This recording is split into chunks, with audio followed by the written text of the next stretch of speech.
Hi guys, welcome back to my another podcast. तो finally madam घर आ चुकी हैं और बहुत अच्छे से उनकी रिकवरी भी हो रही है, क्योंकि जिस तरह से जनाब के व्लॉग में ये चीज़ देखने को मिली है कि मैडम बहुत एक्साइटेड है। मैडम की एक्टिविटीज़ जो हैं वो, उनके हैंड के मूवमेंट, उनके बोलने का तरीका, वो चाय के लिए उनका डेस्परेट होना, ये सारी चीज़ें जो है ना साफ़ क्लियर समझ में आ रही है कि मैडम बहुत ज़्यादा खुश है क्योंकि वो घर जा रही हैं। और साथ ही साथ उनका पेन जो है, उनकी तकलीफ़ जो है वो भी धीरे धीरे कम हो चुकी है। दैट्स वाई वो इतना ज़्यादा एक्टिविटी कर पा रही है। अदरवाइज़ कुछ टाइम पहले तक आप सबको पता था कि वो कितनी डल और कितनी मायूस जैसा फ़ील कर रही थी, उनके फेस से भी समझ में आ रहा था। तो वही होता है ना कि इंसान को मेडिसिन से ज़्यादा अपनों के प्यार की ज़रूरत होती है। बहुत लोगों ने ये चीज़ कहा है कि कभी कभी दवा से ज़्यादा दुआ असर कर जाती है।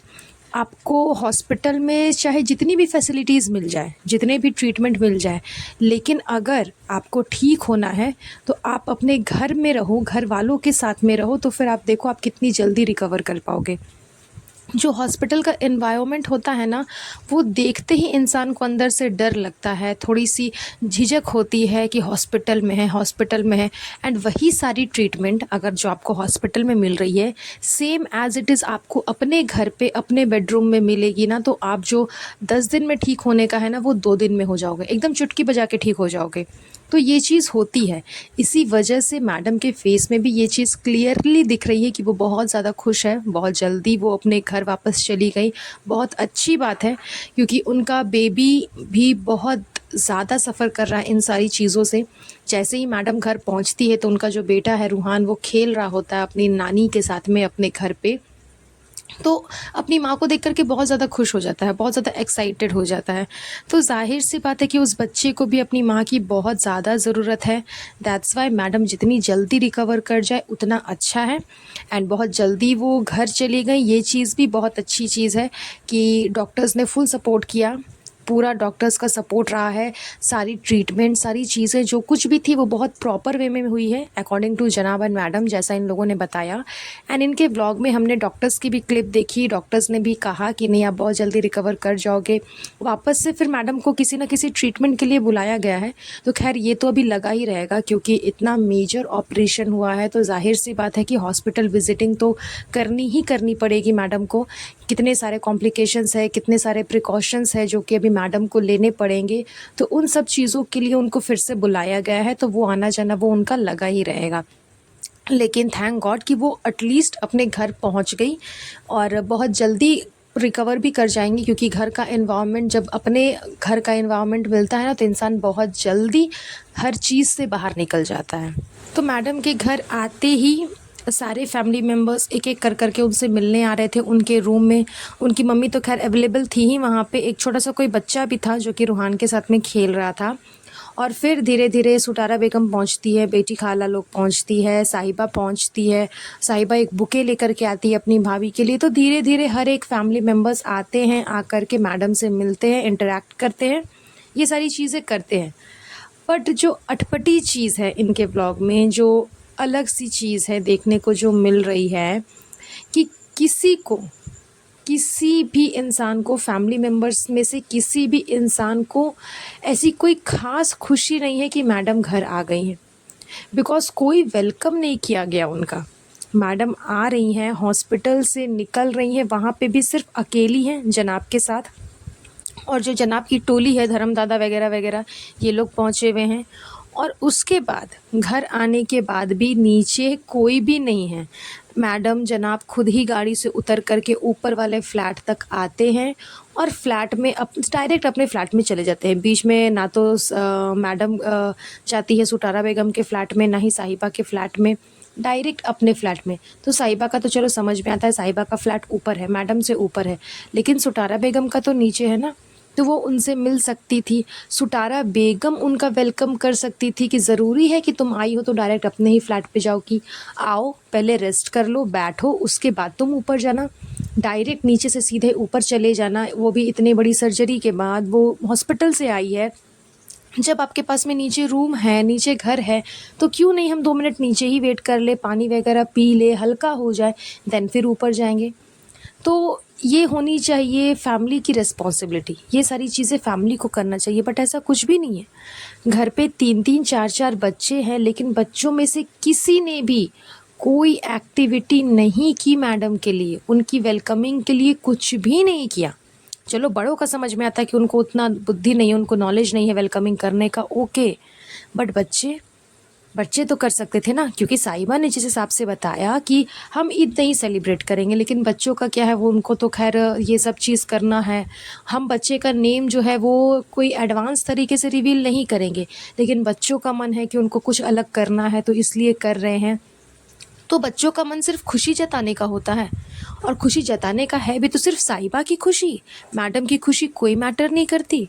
वही मैडम जो कि रेज़ा रेहान को लेकर के आई थी मौदहा से यहाँ, उनकी लाइफ को अच्छा करने के लिए, उनको एक अच्छी एजुकेशन देने के लिए, और दे भी रही हैं। बस ये दोनों बच्चे नालायक है कि इनको इस चीज़ की वैल्यू नहीं है, कदर नहीं है, क्योंकि इंसान को जो चीज़ बहुत ही आसानी से मिल जाती है ना, उसको उस चीज़ की कदर नहीं होती। जब आप हर एक चीज़ के लिए सफ़र करोगे, एक एक चीज़ के लिए आपको सोचना पड़ेगा खरीदने से पहले कि खरीदूं या ना खरीदूं, तब जाकर के आपको वैल्यू समझ में आएगी पैसे की, उस चीज़ की, उस सामान की। लेकिन अगर आपको यूं ही ईजिली मिल जाएगा तो आपको नहीं समझ आएगा, और वही चीज़ समझ में बच्चों को नहीं आ रही है। जिस मैडम ने इतना कुछ किया इन बच्चों के लिए, उसी मैडम के वेलकमिंग के लिए इन लोगों ने कुछ भी नहीं किया। और ये भी नहीं कि बहुत खुशी भरे माहौल से वो आ रही हैं तो चलो क्या ही वेलकमिंग करेंगे। वो इतने बड़े क्रिटिकल सिचुएशन से बाहर निकल कर के आई हैं, वो भी उस टाइम पे जिस टाइम पे पूरे घर में खुशी का माहौल था, और एक तरफ मैडम दूसरे माहौल में जा चुकी थी, तो उनका वेलकम करना तो बनता था ना।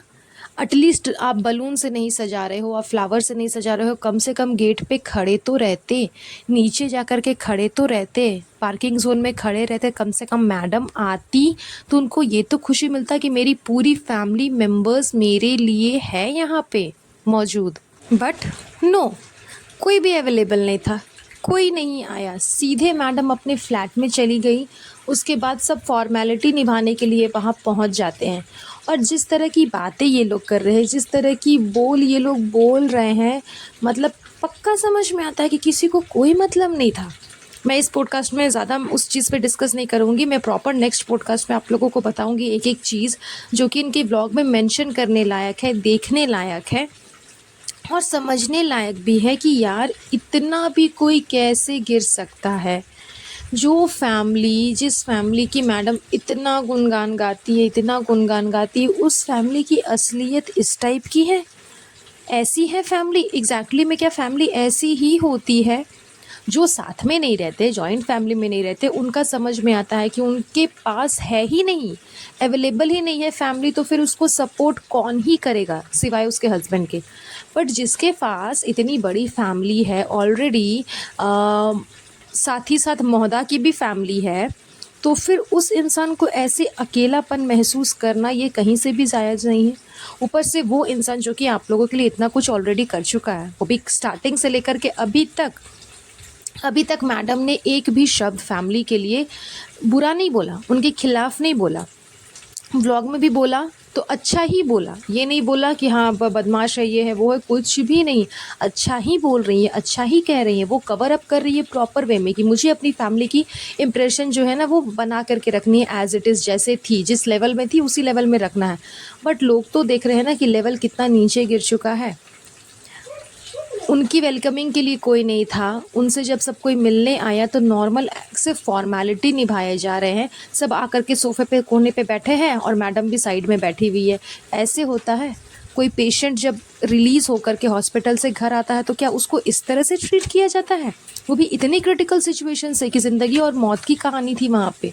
उसके साथ साथ उसका एक छोटा बेबी भी है। उसके बावजूद आप लोग इस टाइप का सिचुएशन क्रिएट कर रहे हो, इस तरह का माहौल क्रिएट कर रहे हो। कैसा लग रहा होगा मैडम को? बहुत लोगों का सोचना होगा कि मैं मैडम के बहुत फेवर में बोल रही हूँ, ऐसी बात नहीं है। लेकिन जो रियलिटी है वो रियलिटी है। मुझे मैडम से कोई ख़ास दोस्ती और कोई ख़ास हमदर्दी नहीं है, लेकिन जब जिस टाइम पे वो जैसा करती हैं उस टाइम पे हमारा वैसा रिएक्शन निकलता है। ये बात हर कोई को पता है कि स्टार्टिंग से मैडम ने बहुत कुछ किया है इस फैमिली के लिए, और जब इस फैमिली की बारी आई तो सबने पल्ला झाड़ लिया। ये तो देखने वाली बात है, ये तो समझने वाली बात है कि किस तरह से मैडम को जब ज़रूरत पड़ी तो इस पूरी फैमिली मेंबर ने कन्नी कटा दी। हर एक फैमिली मेंबर्स की आप बोलचाल पे ध्यान दोगे, उनकी एक्टिविटी पे ध्यान दोगे ना, तो साफ समझ में आएगा कि किसी को कुछ नहीं पता था, किसी को कोई मतलब ही नहीं, कोई जान ही नहीं रहा कि क्या हुआ है, कितने दिन तक हो रहा है, कितने दिन मैडम हॉस्पिटल में रही, कितने दिन के बाद वापस आई, हॉस्पिटल में क्या हो रहा है, कब डॉक्टर पास जा रही है, कब क्या ट्रीटमेंट हो रहा है, कुछ नहीं पता। क्यों? क्योंकि मतलब ही नहीं है। दैट्स वाई नहीं पता इन लोगों को। तो ऐसी फैमिली नहीं होती जैसी कि ये इब्राहिम फैमिली है, और जैसे ये लोग मैडम को ट्रीट करते हैं। साहिबा के समय पे तो सभी अवेलेबल थे, लेकिन मैडम के पास में कोई नहीं था, मैडम के लिए सब एब्सेंट थे। तो खैर ये तो इनकी असलियत और इनकी हकीकत है, जो कि इन्हीं के ब्लॉग से समझ में आ जाती है। मैं नेक्स्ट पॉडकास्ट में और भी डीपली बात करूंगी। आज का ये पॉडकास्ट यहीं पर एंड करेंगे। बहुत जल्द मिलूंगी आप लोगों से नए पॉडकास्ट पे। तब तक आप सब अपना ध्यान रखिएगा। Have a nice day. Bye bye.